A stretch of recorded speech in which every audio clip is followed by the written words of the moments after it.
Assalamualaikum warahmatullahi wabarakatuh. Selamat siang, salam sejahtera untuk kita semua. Kepada yang terhormat Ibu Purwatiningsih, SEMM, selaku dosen mata kuliah perilaku organisasi, serta teman-temanku sekalian. Pertama-tama, mari kita panjatkan puji dan syukur atas kehadirat Allah Subhanahu wa Ta'ala, karena atas rahmatnya kita dapat berkumpul di pertemuan kali ini.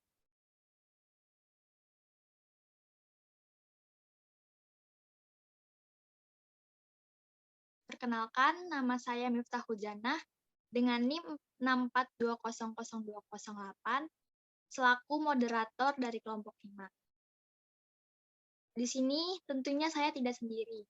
Saya ditemani dengan anggota lainnya, yaitu Nur Azizah dengan NIM 642000252 dan Ranti Fauziah dengan NIM 642000375. Di pertemuan kali ini, kami akan membahas tentang motivasi dan kepuasan kerja.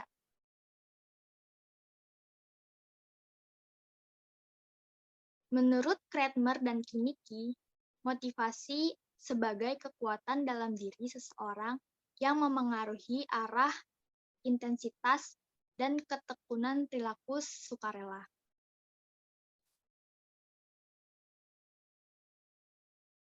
Dan menurut Robin, pada tahun 2002, motivasi adalah keinginan untuk melakukan kesediaan mengeluarkan tingkat upaya yang tinggi untuk tujuan-tujuan organisasi yang dikondisikan oleh kemampuan upaya itu untuk memenuhi kebutuhan individualnya. Motivasi suatu organisasi atau perusahaan bertujuan untuk mendorong semangat kerja para karyawan agar mau bekerja keras dengan memberikan semua kemampuannya dan keterampilan demi terwujudnya suatu organisasi. Pemimpin yang mengarahkan melalui motivasi akan menciptakan kondisi di mana karyawan merasa mendapatkan inspirasi untuk bekerja. Karyawan mempunyai motivasi yang tinggi sangat penting jika dihasilkan kinerja yang tinggi ingin dicapai secara konsisten.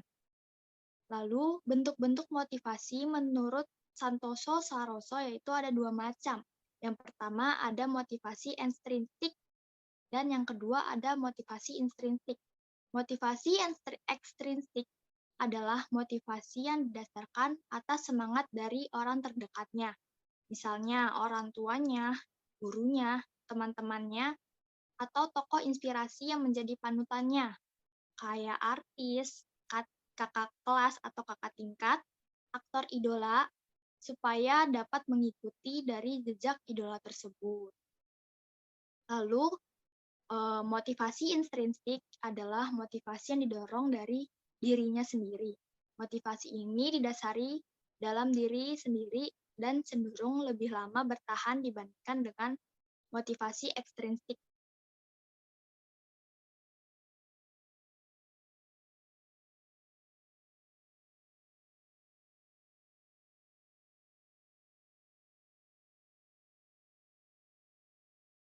Banyak sekali para ahli yang membahas mengenai teori-teori motivasi, dan kebanyakan dari teori tersebut membahas hubungannya motivasi dengan kebutuhan manusia. Hal ini bertujuan untuk dapat memenuhi kebutuhannya, maka motivasi inilah yang akan bekerja sebagai perwujudannya. Berikut kami akan membahas 4 teori motivasi dari para ahli.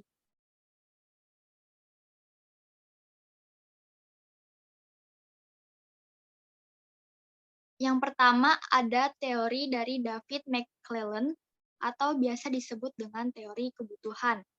Model motivasi ini ditemukan di berbagai lini organisasi, baik pada staf maupun manajer.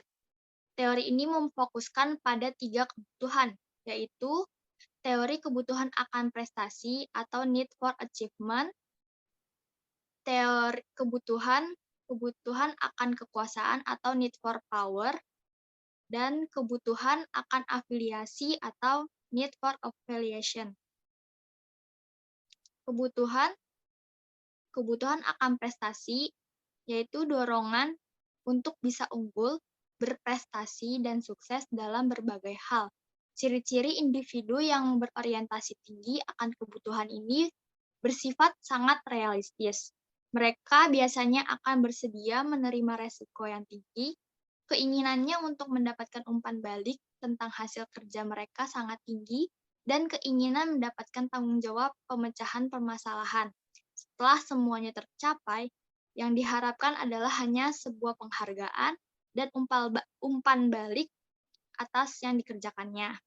Misalnya, seorang mahasiswa mempunyai dorongan motivasi untuk mencapai prestasi, maka mereka akan bekerja dengan giat agar tujuannya seperti mendapatkan IPK tinggi dan kelulusan wisuda dengan cum laude akan tercapai. Lalu kebutuhan akan kekuasaan. Menurut McClellan, kebutuhan akan kekuasaan sangat berhubungan dengan kebutuhan untuk mencapai posisi kepemimpinan. Teori motivasi ini, seseorang akan bertujuan dalam mencapai kekuasaannya di mana ia akan memiliki karakter yang kuat untuk memimpin dan memiliki ide-ide untuk menang. Contohnya, dalam pemilu, baik dalam pemilihan presiden, gubernur, wali kota, atau lain sebagainya, semua memiliki keinginan untuk mencapai kekuasaannya. Maka mereka akan berkompetisi dan berlomba untuk memenangkan pemilihan tersebut sehingga dapat memimpin banyak masyarakat yang ada. Lalu kebutuhan akan afiliasi, dengan kata lain kebutuhan ini adalah kebutuhan untuk berkelompok, pertemanan, atau persahabatan. Kebutuhan ini adalah dorongan akan hasrat untuk berhubungan antar pribadi yang ramah dan akrab, di mana setiap individu akan merefleksikan keinginannya untuk mempunyai hubungan yang erat, kooperatif, dan penuh dengan sikap persahabatan dengan pihak lain. Individu yang memiliki kebutuhan ini umumnya berhasil dalam pekerjaan yang memerlukan interaksi sosial di dalam lingkungannya. Contohnya, dalam dunia kerja akan ada banyak asosiasi yang berlandasan hukum untuk membentuk suatu perkumpulan dengan latar belakang anggota yang berbeda-beda. Ketiga kebutuhan tersebut tentunya saling berhubungan satu sama lain. Namun, pada dasarnya, seorang karyawan dapat memiliki ketiga kombinasi tersebut, atau juga dapat hanya memiliki salah satunya karena ingin menguasai saja salah satunya. Selanjutnya yaitu teori Friedrich Herzberg. Teori ini dikenal dengan teori dua faktor. Teori ini menjelaskan bagaimana seorang manajer dapat mengendalikan faktor yang memberikan kepuasan ataupun ketidakpuasan. Faktor tersebut adalah faktor motivasi dan faktor kesehatan. Pada faktor motivasi, karyawan hanya akan menemukan faktor intrinsik yang melambangkan kebutuhan psikologisnya yang dirasa sebagai manfaat tambahan. Faktor ini dikaitkan dengan isi pekerjaan mencakup keberhasilan, pengakuan, pekerjaan yang menantang, peningkatan, dan pertumbuhan dalam pekerjaan. Lalu, faktor hygiene atau faktor kesehatan adalah gambaran kebutuhan fisiologis individu yang diharapkan untuk dipenuhi faktor kesehatannya. Hal ini meliputi gaji karyawan, kondisi keuangan pribadi, kehidupan pribadi, kualitas supervisi, kondisi kerja, jaminan kerja, dan lain.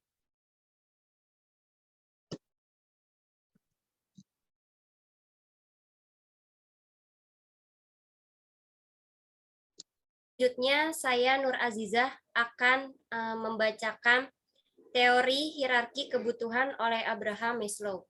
Teori ini adalah teori yang paling terkenal dikemukakan oleh Abraham Maslow. Biasanya, manajer menggunakan teori ini untuk memotivasi karyawannya. Teori ini mengungkapkan 5 kebutuhan manusia yang sangat mendasar hingga kebutuhan yang paling tertinggi, yaitu kebutuhan fisiologis. Manusia bekerja karena kebutuhan fisiologis. Kebutuhan fisiologis manusia itu berupa sandang, pangan, papan, dan kebutuhan lainnya yang digunakan untuk bertahan hidup. Kebutuhan ini dianggap kebutuhan motivasi yang paling dasar. Kebutuhan keamanan. Manusia bekerja untuk memotivasi mencapai keamanan hidupnya serta keselamatan fisik maupun psikisnya, seperti lingkungan bebas polusi, rasa aman dari kekerasan dan ancaman, dan lain-lain. Kebutuhan sosial. Naik lagi ke level selanjutnya. Tiap individu akan termotivasi untuk memenuhi kebutuhan sosialnya atau hubungan dengan individu lainnya. Dalam hal ini, yaitu kebutuhan untuk mencintai dan dicintai, manusia adalah makhluk sosial sehingga membutuhkan orang lain di dalam kehidupannya. Kebutuhan harga diri. Ketika manusia sudah terpenuhi ketiga kebutuhan mendasar, maka akan muncul motivasi lain untuk menjaga harga dirinya dan ingin diakui dan dihormati orang lain. Kebutuhan aktualisasi diri. Posisi tertinggi menurut Maslow dalam teori ini adalah kebutuhan aktualisasi diri, yang merupakan kebutuhan seseorang yang ingin memenuhi ambisi pribadinya.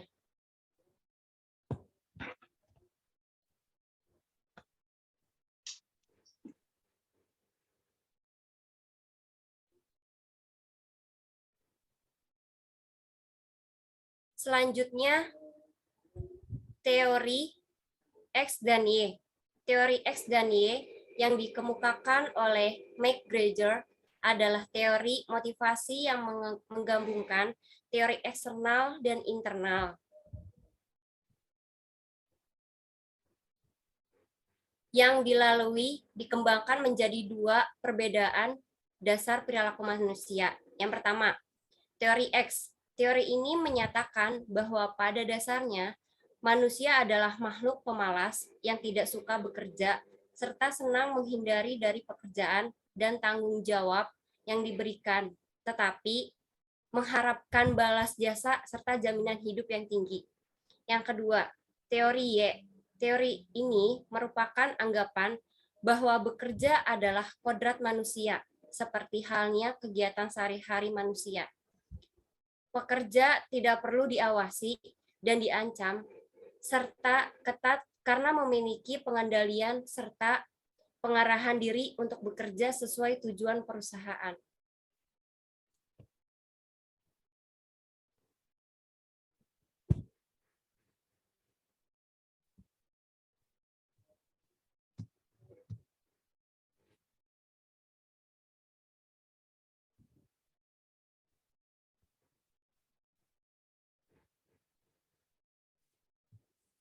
Selanjutnya, faktor utama pendorong motivasi terdiri dari 3.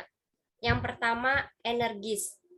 Apa yang dilakukan pemimpin ketika mereka memberikan contoh yang benar, mengkomunikasikan dengan jelas, dan menantang dengan cara yang tepat. Yang kedua, encourage. Apa yang dilakukan pemimpin untuk mendukung proses melalui pemberdayaan, coaching, dan penghargaan. Yang ketiga, exhorting. Bagaimana pemimpin menciptakan pengalaman berdasarkan pengorbanan dan inspirasi yang menyiapkan landasan di mana memotivasi berkembang.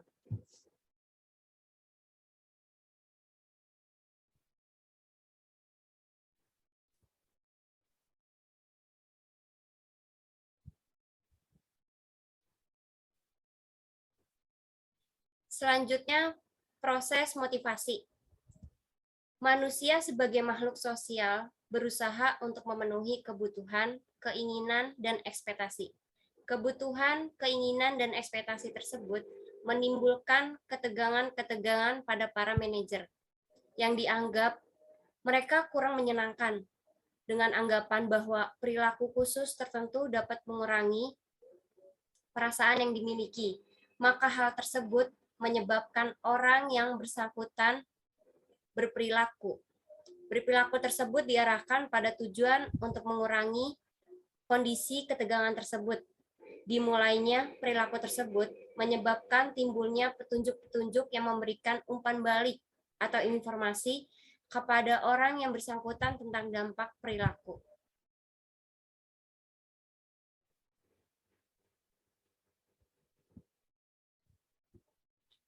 Selanjutnya, apa pentingnya motivasi? Memotivasi penting dikarenakan hal yang menyebabkan, menyalurkan, dan mendukung perilaku manusia supaya mau bekerja giat dan antusias mencapai hasil optimal. Orang mau bekerja dikarenakan keinginan untuk hidup, keinginan akan suatu posisi, keinginan akan kekuasaan, dan keinginan akan pengakuan.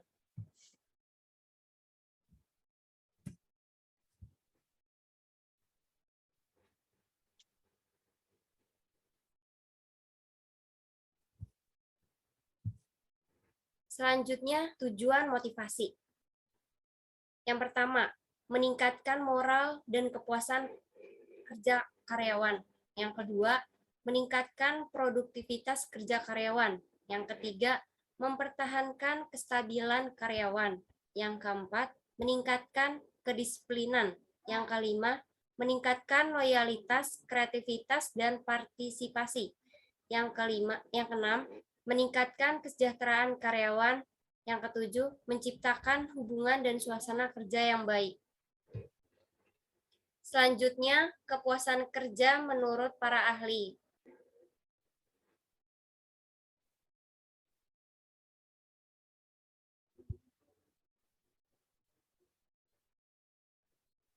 Menurut Robbins, tahun 1996, kepuasan kerja merupakan sikap umum seseorang karyawan terhadap pekerjaannya.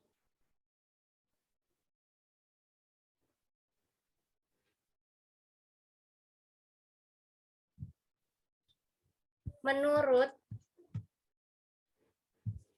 Potter 1995, kepuasan kerja adalah perbedaan antara seberapa banyak sesuatu yang seharusnya diterima dengan seberapa banyak sesuatu yang sebenarnya diterima.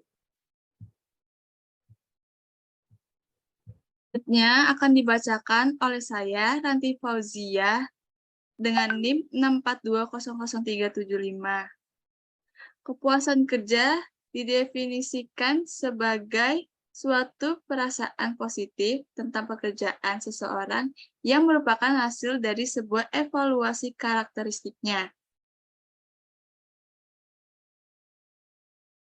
Adapun teori tentang kepuasan kerja, terutama teori Friedrich Herzberg. Yang pertama, pemenuhan kebutuhan. Artinya, kepuasan ditentukan oleh tingkatan terhadap mana karakteristik pekerjaan memungkinkan individual memenuhi kebutuhannya. Yang kedua, ketidaksesuaian. Sebagai hasil dari my expectation, mencerminkan perbedaan antara apa yang diharapkan untuk diterima individu dari pekerjaan, seperti bayaran yang baik, dan peluang promosi dengan apa yang sebenarnya terjadi.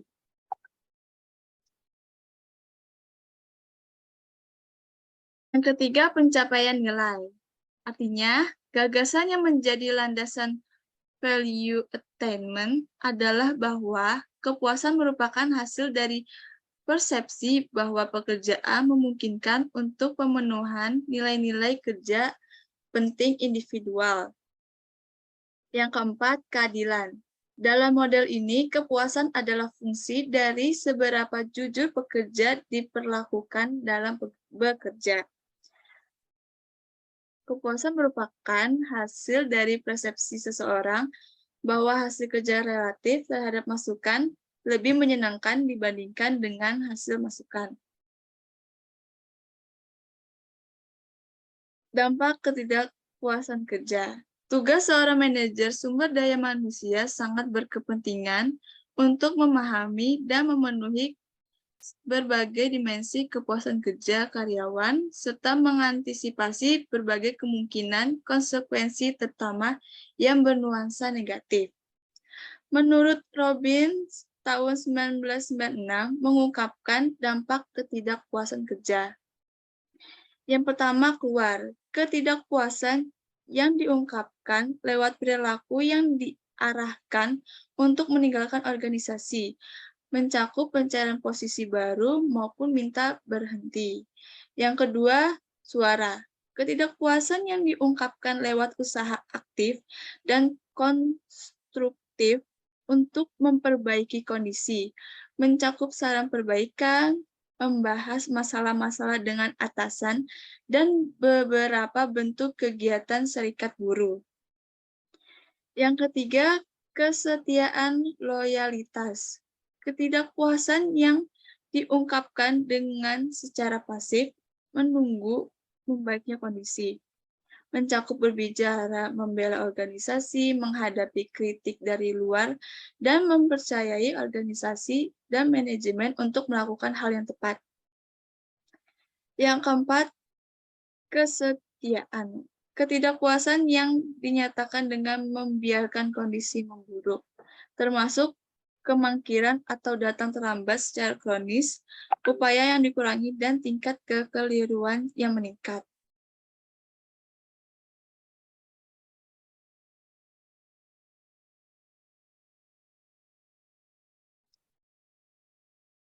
Faktor kepuasan kerja. Ada 5 faktor penentu kepuasan kerja yang disebut dengan Job Descriptive Index dari Luthans,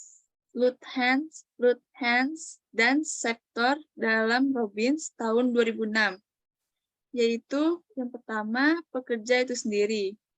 Tingkat di mana sebuah pekerjaan menyediakan tugas yang menyenangkan, kesempatan belajar, dan kesempatan untuk mendapatkan tanggung jawab. Hal ini menjadi sumber mayoritas kepuasan kerja. Menurut Locke, ciri-ciri intrinsik yang menentukan kepuasan kerja adalah keragaman, kesulitan, jumlah pekerjaan, tanggung jawab, otonomi, kendali terhadap metode kerja, kemajemukan, dan kreativitas. Yang kedua, gaji dan upah. Menurut penelitian Theriault, kepuasan kerja merupakan fungsi dari jumlah absolut dari gaji yang diterima, derajat sejauh mana gaji memenuhi harapan-harapan tenaga kerja, dan bagaimana gaji diberikan, upah, dan gaji diakui merupakan faktor yang signifikan terhadap kepuasan kerja.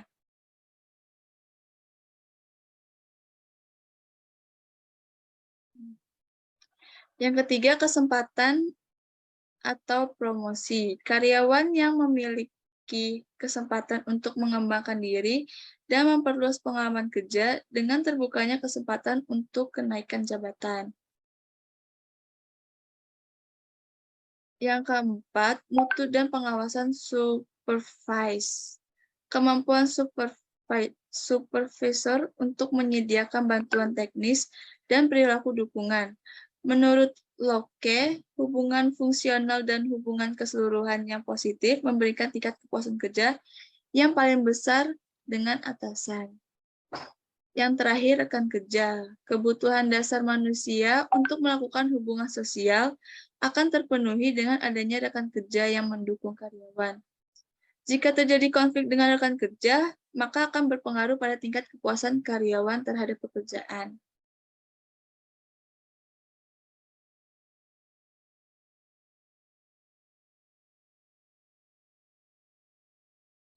Hubungan motivasi dan kepuasan kerja. Menurut Gomez, pada tahun 1995, hubungan antara motivasi dengan kepuasan kerja dapat dilihat seperti di gambar.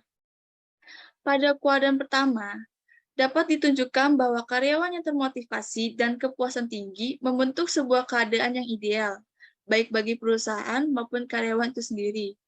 Keadaan ini dapat terjadi bila ada kesamaan antara harapan karyawan dan perusahaan dengan keadaan nyata saat ini, di mana di satu sisi perusahaan menemukan kondisi karyawan yang dapat bekerja dengan baik dan mencapai tujuan perusahaan. Sedangkan karyawan menemukan kondisi bahwa segala harapan mereka berkaitan dengan karir dan gaji yang telah diberikan oleh perusahaan.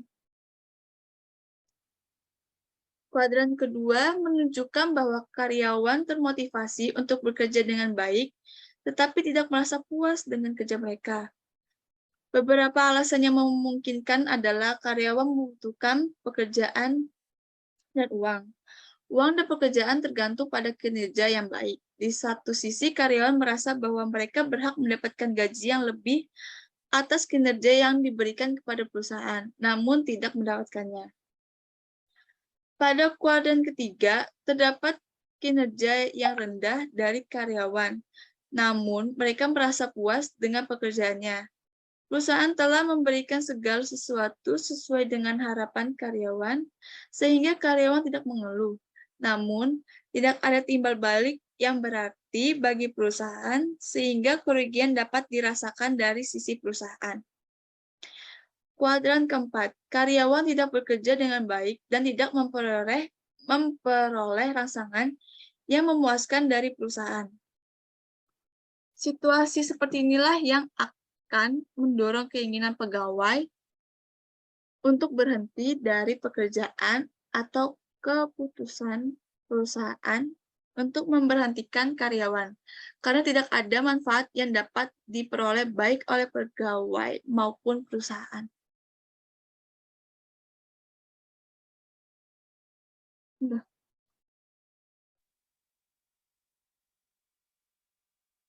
Sekian dari kelompok kami. Kurang lebihnya mohon maaf. Wassalamualaikum warahmatullahi wabarakatuh.